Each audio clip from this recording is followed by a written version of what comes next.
کسی بھی انسان کے حوالے سے کوئی دن منانا اسلامی روایت نہیں ہے. مثلا برتھ ڈے منانا یا برسی منانا یا انہی خاص دنوں پر کوئی صدقہ خیرات کرنا، یہ سب چیزیں بعد کی پیداوار ہیں.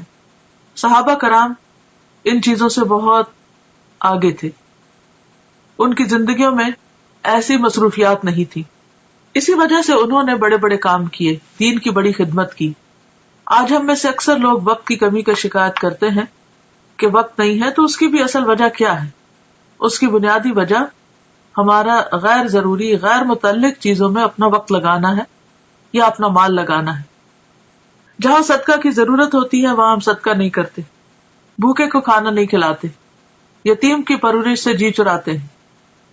اسی طرح دین کے کام، تبلیغ کے کاموں میں خرچ کرنا تو ہمارے ذہن میں ہی نہیں ہوتا، یا اس کو تو ہم صدقہ خیرات میں شامل ہی نہیں کرتے، یا صدقہ جاریہ کے کام یا پروجیکٹ جو ہیں وہ نظر انداز کیے رکھتے ہیں.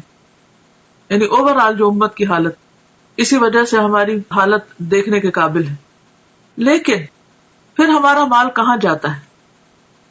یا تو وہ شادی کی بڑی بڑی تقریبات میں صرف ہو جاتا ہے، یا پھر وہ وفات کے موقع سے متعلق بہت سے جو رسم و رواج ہم لوگوں نے عام کر رکھے ہیں ان میں خرچ ہو جاتا ہے، یا پھر اسی قسم کی نظر اور منت ہے جس کا اسلام میں کوئی بھی تصور نہیں، کوئی اس کی اوریجن نہیں، ان میں خرچ ہو جاتے ہیں.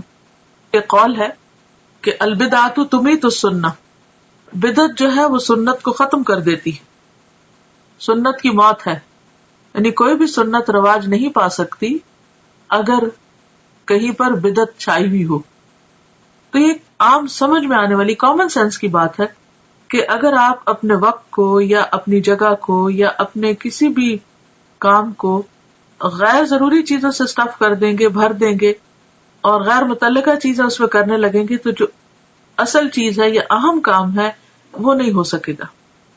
مثلاً اگر اپنے اہم وقت میں، پرائم ٹائم میں آپ فضول باتیں کرتے رہیں، ادھر ادھر گھومتے پھرتے رہیں، تو آپ کا نماز کا وقت نکل جائے گا. اسی طرح اگر آپ اپنے صدقہ خیرات کو غیر ضروری چیزوں پر لگا دیں گے تو ضروری چیزوں پر خرچ کرنے کے لیے آپ کے پاس مال نہیں رہے گا. اسی طرح اگر آپ کی دلچسپیاں صرف انٹرٹینمنٹ میں لگ گئی تو آپ کے پاس وقت نہیں رہے گا کہ آپ کوئی سنجیدہ کام کر سکیں.